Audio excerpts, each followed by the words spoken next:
Hello everyone, आप सभी का स्वागत है आपके अपने चैनल ज्ञानोज्वल स्टडी में। आज हम हिंदी में द्विवेदी युग से कुछ महत्वपूर्ण प्रश्नों को हल करेंगे। तो चलिए क्लास को शुरू करते हैं। तो आज का हमारा जो पहला प्रश्न है वो ये है कि द्विवेदी युग नामकरण किसके नाम के आधार पर किया गया? हजारी प्रसाद द्विवेदी, महावीर प्रसाद द्विवेदी, शांति प्रिय द्विवेदी या मन्नन द्विवेदी? किसके आधार पर इसका जो द्विवेदी युग नाम पड़ा वो किसके आधार पर पड़ा? तो इसका हमारा जो सही उत्तर होगा वो होगा महावीर प्रसाद द्विवेदी। अक्सर इसमें एक कन्फ्यूज़न बनी रहती है कि महावीर प्रसाद द्विवेदी या फिर हजारी प्रसाद द्विवेदी। शांति प्रिय द्विवेदी तो नहीं, लेकिन हजारी प्रसाद द्विवेदी और महावीर प्रसाद द्विवेदी, जो बच्चे नई नई तैयारी कर रहे हैं उनको अक्सर कन्फ्यूज़न रहती है कि ये आएगा या ये आएगा। तो मैं थोड़ा सा आपको एक ट्रिक बता देती हूँ। ट्रिक क्या, ये एक तरीके से याद करने का तरीका है कि महावीर जो है वो भगवान का नाम है, ठीक है। महावीर प्रसाद द्विवेदी यानी कि इतने महान थे महावीर प्रसाद द्विवेदी कि उनके नाम पर द्विवेदी युग का नाम पड़ गया। इस तरीके से आप इसको रिलेट करके याद कर सकते हैं। तो चलिए फिर उसके बाद हमारा अगला प्रश्न है। आप अंत में बताइएगा कि आपके कितने प्रश्न सही हुए हैं, ठीक है। चलिए, हाँ, सारे प्रश्नों को ध्यान से, पूरी वीडियो ध्यान से देखिएगा। बहुत ही ज़्यादा इंपॉर्टेंट क्वेश्चंस हैं जो कि परीक्षाओं में पूछे जा सकते हैं या फिर पूछे गए हैं, दोबारा रिपीट हो सकते हैं, इतने ज़्यादा इंपॉर्टेंट है। समानता द्विवेदी युग का समय माना जाता है सन 1918 ईस्वी, सन 1924 ईस्वी या फिर 1903 ईस्वी से 1918 ईस्वी या 1868 से 1900 ईस्वी। क्या माना जाता है सामान्यतः द्विवेदी युग का समय जो है? तो इसका सही उत्तर हमारा होगा 1900 से 1918 ईस्वी। क्या? 1900 से 1918 ईस्वी, ये सही होगा।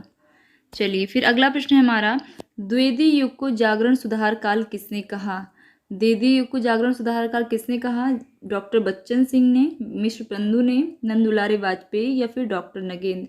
तो इसका हमारा सही उत्तर होगा डॉक्टर नगेंद्र। डॉक्टर नगेंद्र ने जो अपना आधुनिक काल का विभाजन किया है उसमें उन्होंने द्विवेदी युग को जागरण सुधार काल नाम दिया है। क्या कहा है? जागरण सुधार काल। चलिए अगला प्रश्न है हमारा, इनमें से कौन द्विवेदी युग का कवि नहीं है? अयोध्या सिंह उपाध्याय, सोहनलाल द्विवेदी, रामनरेश त्रिपाठी या फिर मैथिली शरण गुप्त? तो इसका हमारा सही उत्तर होगा सोहनलाल द्विवेदी। ये जो है ये द्विवेदी युग के कवि नहीं है। क्या है? द्विवेदी युग के कवि नहीं है। अगला प्रश्न है हमारा, इतिवृत्तात्मकता किस काव्य युग की प्रमुख विशेषता रही है? तो इसका जो सही उत्तर बताइए क्या होगा? भारतेंदु युग, छायावाद, द्विवेदी युग या फिर शुक्ल युग? तो इसका जो हमारा सही उत्तर होगा, जो इतिवृत्तात्मकता है ये द्विवेदी युग की प्रमुख विशेषता रही है।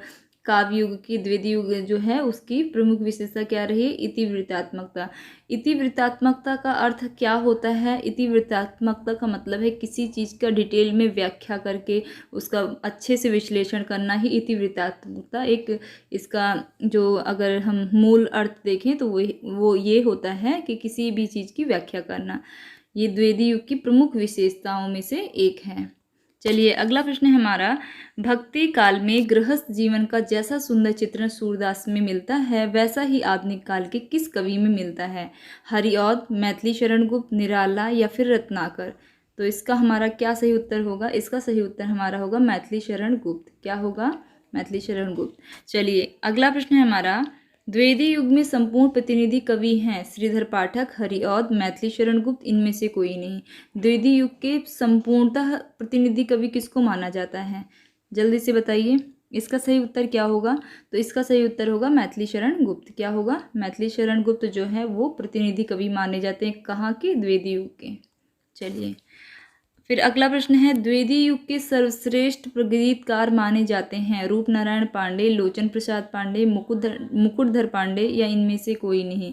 द्विवेदी युग के सर्वश्रेष्ठ प्रगीतकार हमें बताना है। तो इसका क्या होगा सही उत्तर? तो इसका सही उत्तर होगा मुकुटधर पांडे। प्रगीतकार कौन है द्विवेदी युग के सर्वश्रेष्ठ? मुकुटधर पांडे।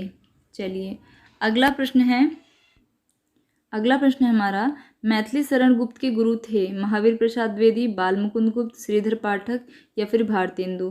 तो इसका हमारा सही उत्तर होगा जो है महावीर प्रसाद द्विवेदी थे, वो मैथिली शरण गुप्त के गुरु थे, ठीक है। वही महावीर प्रसाद द्विवेदी जिनके नाम से द्विवेदी युग का नाम पड़ा। चलिए अगला प्रश्न है, चिरगांव किस कवि का जन्म स्थान है? मैथिली शरण गुप्त, माखनलाल चतुर्वेदी, सुभद्रा कुमारी चौहान या सुमित्रा नंदन पंत। चिरगांव झांसी जो है वो किस कवि का जन्म स्थान है? तो इसका सही उत्तर जो होगा वो होगा मैथिली शरण गुप्त। किसका है? मैथिली शरण गुप्त का जन्म स्थान है। चलिए आगे अगला प्रश्न देख लेते हैं हम। मैथिली शरण गुप्त द्वारा रचित जयद्रथ वध क्या है? महाकाव्य है, खंड काव्य है, प्रबंध काव्य है या इनमें से कोई नहीं? जल्दी से बताइए। तो जयद्रथ वध जो है वो है खंड काव्य। क्या है? एक खंड काव्य है और ये रचा गया था 1910 ईस्वी में इसकी रचना हुई थी। चलिए इसके बाद फिर अगला प्रश्न है हमारा, माइकल मधुसूदन दत्त की कृतियों का अनुवाद मधुप उपनाम से किस कवि ने किया? माइकल मधुसूदन के कृतियों का अनुवाद मधुप उपनाम से किसने किया? तो इसका सही उत्तर होगा किसने किया? मैथिली शरण गुप्त ने किया। ठीक है, मैथिली शरण गुप्त ने क्या किया? माइकल मधुसूदन की कृतियों का अनुवाद मधुप नाम से। फिर उसके बाद अगला प्रश्न है हमारा, मैथिली शरण गुप्त किसके भक्त थे? राम के, कृष्ण के, शिव के या फिर विष्णु के? तो इसका सही उत्तर है राम भक्त थे। मैथिली शरण गुप्त किसके भक्त थे? राम के। इन्होंने साकेत लिखा है जो कि बहुत ही ज़्यादा प्रौढ़ रचना मानी जाती है इनकी, वो राम के ऊपर ही साकेत है। एक तरीके से रामचरितमानस जो है वो उसके बाद अगर प्रथम स्थान पर रामचरितमानस है तो द्वितीय स्थान पर इनका साकेत को माना जाता है।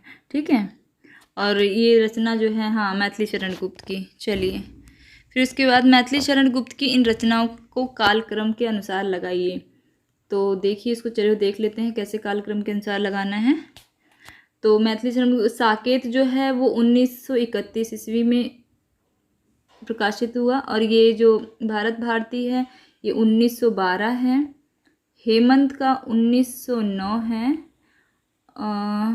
नहीं हेमंत का 1905 है शायद, हेमंत का 1905 है और रंग में भंग 1909 है।